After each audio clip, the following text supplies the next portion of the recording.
Ini sebenarnya cerminan dari sebuah masalah yang jauh lebih dalam dan lebih luas di masyarakat kita.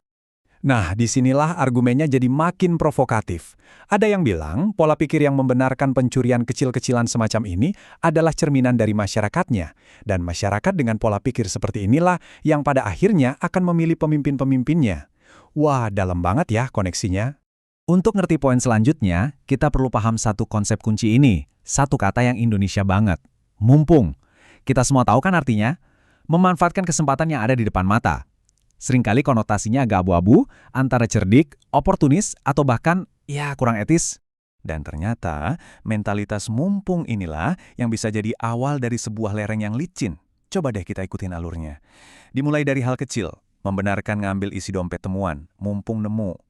Kalau ini dinormalisasi, lama-lama pola pikir yang sama bisa dipakai buat hal yang lebih besar. Mumpung ada proyek, markup dikit lah. Hasil akhirnya menurut argumen ini, ya korupsi yang meluas dan seolah-olah diterima oleh masyarakat. Dan ini membawa kita pada kesimpulan akhir dari analisis ini. Dan jujur, ini bagian yang paling bikin gak nyaman buat didengar. Jadi inti masalahnya di sini, ada perbedaan besar antara prinsip dan kesempatan.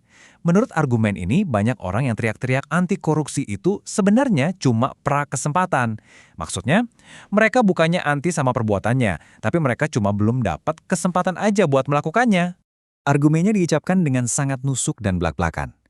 Ini menyiratkan bahwa kemarahan kita pada koruptor seringkali bukan karena moralitas, tapi mungkin karena kita nggak punya akses atau kesempatan yang sama.